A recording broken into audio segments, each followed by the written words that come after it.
Prison Stories 101. We got one of the original members that started this platform off, man. E Solid, man. Welcome.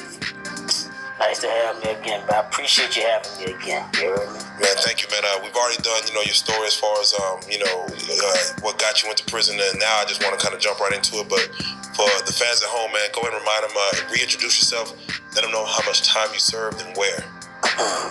Well, first, I always start off and say, the experience of imprisonment will undo a lifetime of learning. Human values will be suspended. Self-concept will be challenged, and the most ugliest of base pathological side of human nature will surface.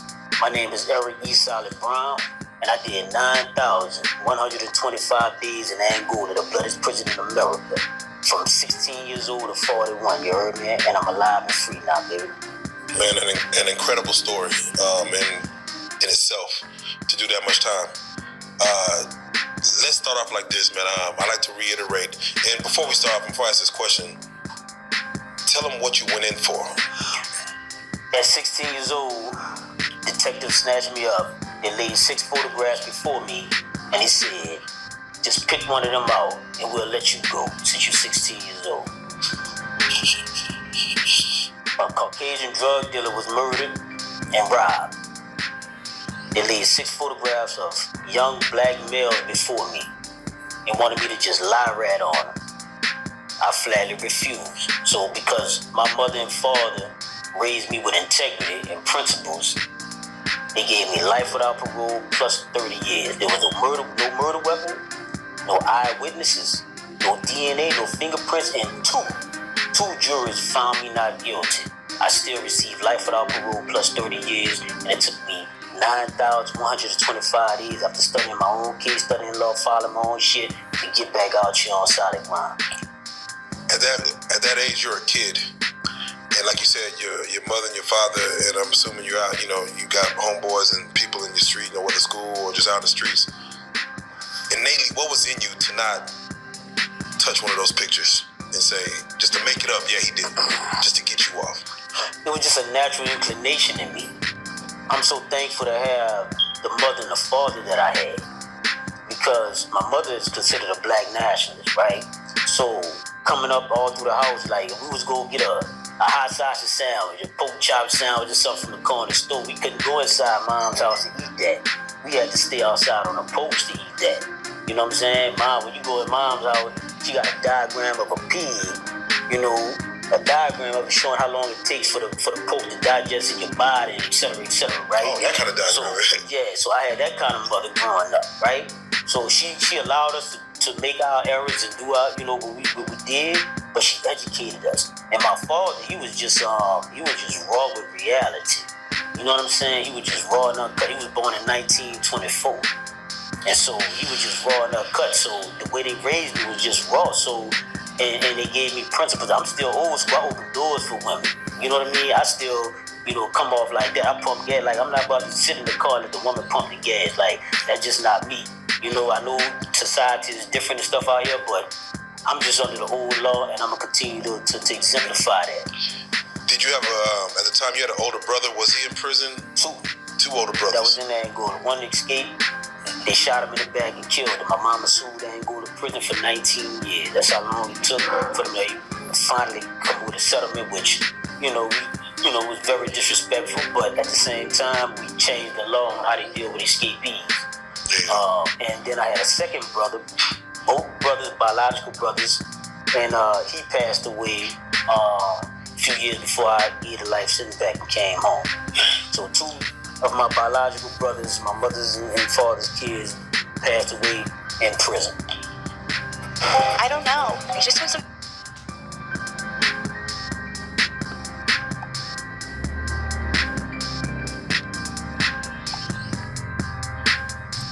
As we start this conversation, I'd like to get your thoughts. When they first, created this country, America, and this American dream, Manifest Destiny, and said, hey, we're going to have, break away from the British. They took it away from the Indians. They started this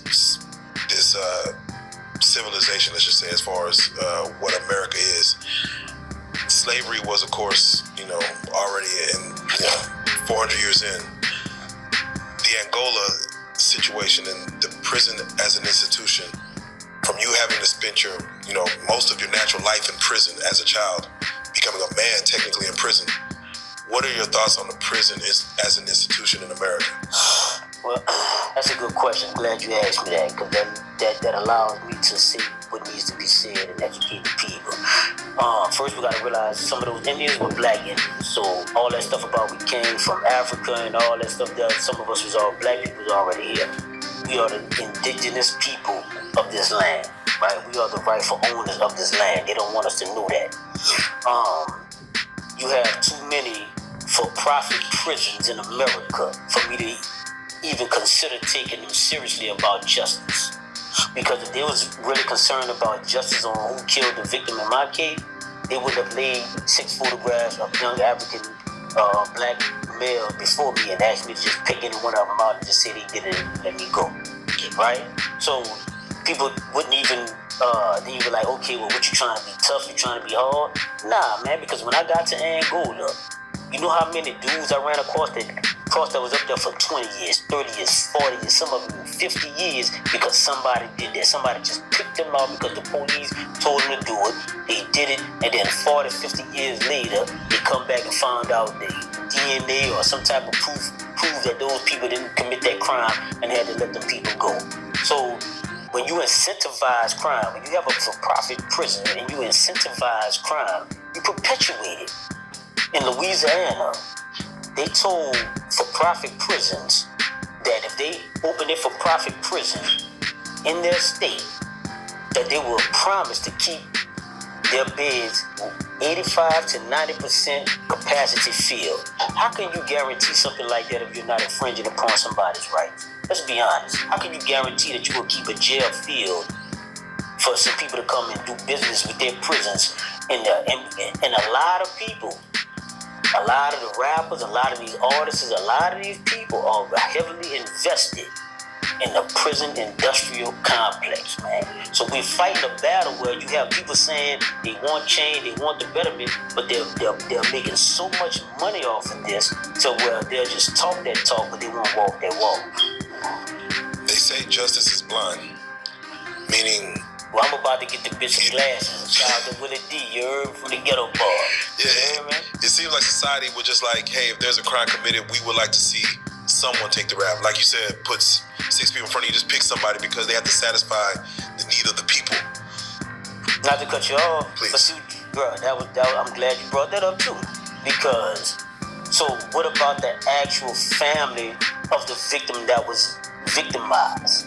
So if you just worried about somebody got to pay, what about the true justice of the family who have been victimized by losing their loved one? And that's why I tell people, man, stop letting these people use your pain to promote unjust laws. Talking about this tough on crime and all that stuff. That's why the Democrats and Republicans, but they're the same people, y'all. Let's be real. They're the same people. It was the Democrats that called us urban terrorists in the 90s. You know, that made people look at, as a 16-year-old kid, they had them calling me an urban terrorist, man. Come on, let's be real. Come on. As we get into it, and again, I'm going to jump around this conversation, but I have to ask because currently, and I think I get to take on this. You spoken on C Murder, and of course, you did time with C Murder, and we just watched Master P, of course, speak on his brother on a platform, speaking on him basically getting up to the point where he runs out of appeals. And once you run out of appeals, I'm assuming, or this is my question, what are your options when a man has, and how many appeals do you get as you're fighting a life sentence? And if you run out, if they all get denied, what are the options after that? When your sentence, in other words, when your sentence is considered finalized, your conviction is considered valid, even though we know it's unjust and wrong. But once you reach that finality, then you die in prison if you got a life sentence. Okay? So that's where, the reality of what Corey Miller is dealing with. Y'all call him C Murder, I call him Corey Miller. That's the reality of what Corey Miller is dealing with right now. That's the reality of what I had to deal with. But that doesn't mean that man controls that destiny. Because I'm sitting right here before you. So I'm living proof that that's bullshit. They told my mom I had to do life, die, come back and do 30 more. And I'm sitting here right here in the flesh with you, right? So the thing that hurts me the most about it is not just Corey Miller. We just use his name because you want to give a attention because nobody want to focus on the reality. But you have no name people that just as solid, that just as real, you know, that just is mentally, you know, showing mentally fortitude, that deserve to be out here with us, ready to rebuild the communities, right? They in there too.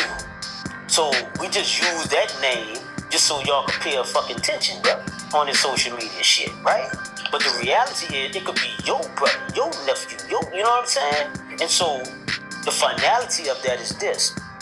When I hear these rappers talking about free my dog in these songs, bro, it be hurting me.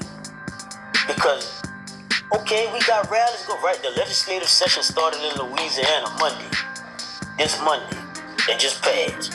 Right? Today, what, Sunday? Yep. So it's tomorrow will be a week, 7 days.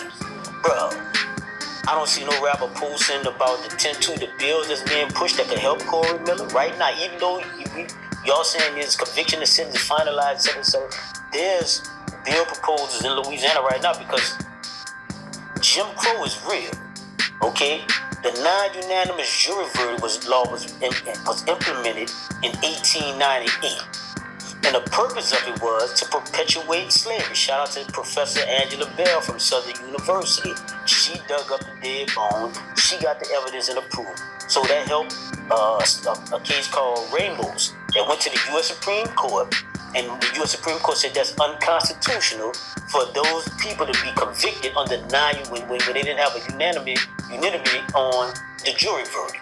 So that means all 12. If me or C Murder, y'all know I'm at C Murder, Corey Miller. If we was in Texas, if we was in New York, California, if we were in any other state, we would have never been convicted because 2 jurors found both of us in our cases not guilty.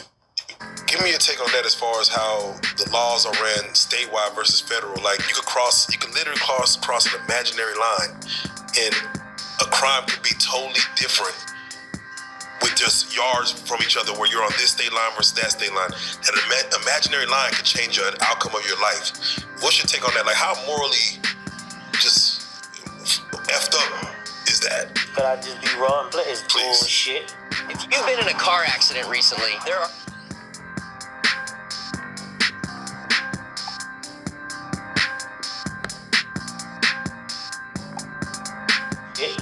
Just like right now, they're changing the district lines because certain people over here vote this way and certain people over here vote that way. So the people in power are trying to get the most votes.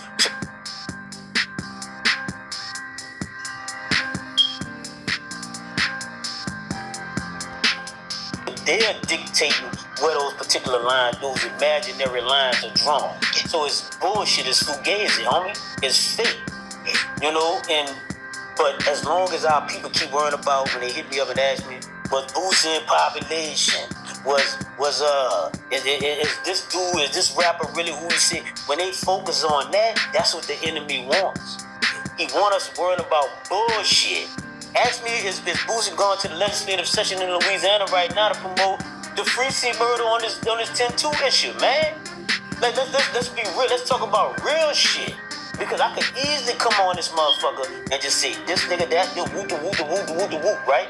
And what did it look like? Oh, he clout chasing. But when you research me and you realize who the fuck I am, bro, I am the clout. Come on. I live this shit, bro. I grew up in the blood that's printed in the man. Ain't nobody fucked me in my head. Ain't nobody took my commissary. You heard me? Ain't nobody slapped me in my face. Like, so I could really be out here bragging and boast. But you know what? I choose to humble myself and try to prevent your kid, your nephew, and their child from going through what the fuck I went through and what my family went through for 25 motherfucking years, man. Now that you said it again, I let the comments talk, but I got to get out the way because you mentioned Boosie. And this is just what's going on in the world, and, you know, the world pay attention to names like that. Young Thug, of course, had to do his time in County